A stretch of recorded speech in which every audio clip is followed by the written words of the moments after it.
So anybody who knows anything about this business knows that machinists are a dying breed. They ought to be treasured if they're good at what they do, and they are a necessity, period. The problem is you need so much basic common sense and intelligence to do machine work properly that people being bred today just don't have that. They just don't have what it takes to be a machinist. And you know, I find myself doing everything in-house that I can outside of, you know, honing blocks or boring blocks, milling heads, stuff like that. So I do a lot with engines, unlike most shops.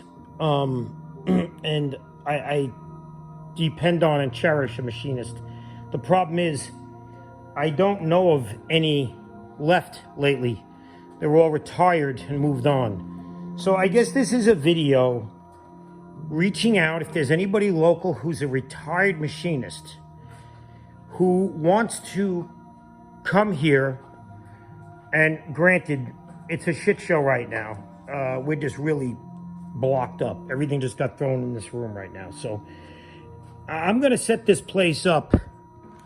And I'm going to try to find a retired machinist or engine assembler even to come here and assemble engines, because it's so time consuming. And if I do it, I have to be left alone at night, and it takes a lot of time and concentration because there's a lot involved.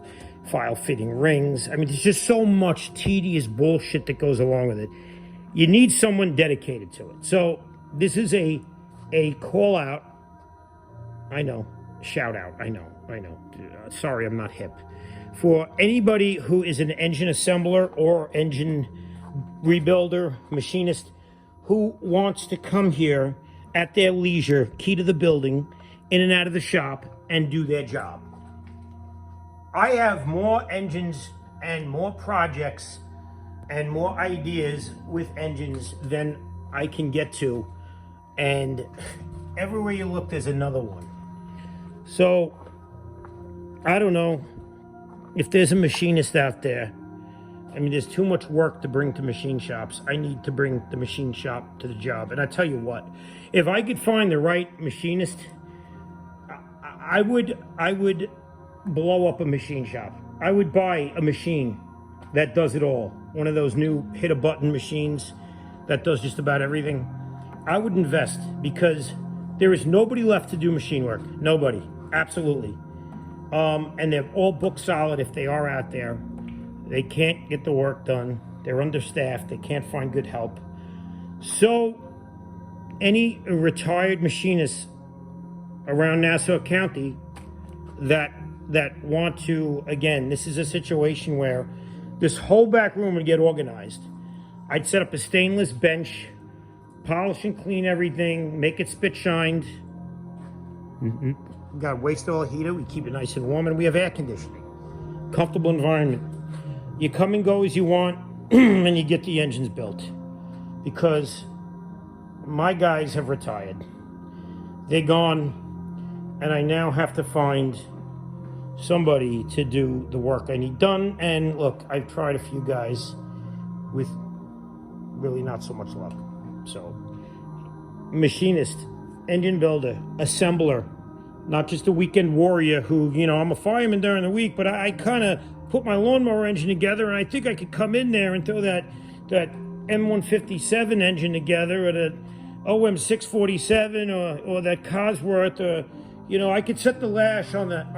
Here's another thing. I got so pissed off. I sent an engine out, a Cosworth, and, you know, when you build it, it's a solid tappet, right? So you have to shim this, and it's got to be done right. If you don't do it right, the engine just runs like a bag of shit. And I got to tell you, most Cosworths I listen to, I can tell are not shimmed right. So I got one of these engines back that was going on a race car a couple of weeks back, and it was so out. I had to pull it all apart, and I had to painstakingly shim it, which took 2 days by the time I could actually finish it. What a pain in the ass it was. I mean, if you're not going to do shit right, don't do it at all. Just don't even do it. But it is what it is. Any engine builders local to me, reach out.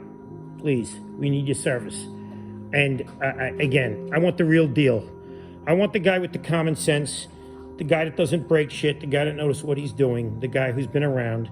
And the guy may be retired, he's got, you know, a little time on his hands and wants a nice, comfortable environment to come and go as he pleases, gets paid real well, and works around his schedule. Because it's one thing I've learned about machinists, you just let them do their job. That's it. And you don't tell them what to do, you don't bark at them, you don't tell them when it needs to be done, you tell the customer we'll get it done when it gets done. And that's how shit works. And everything has to get triple checked.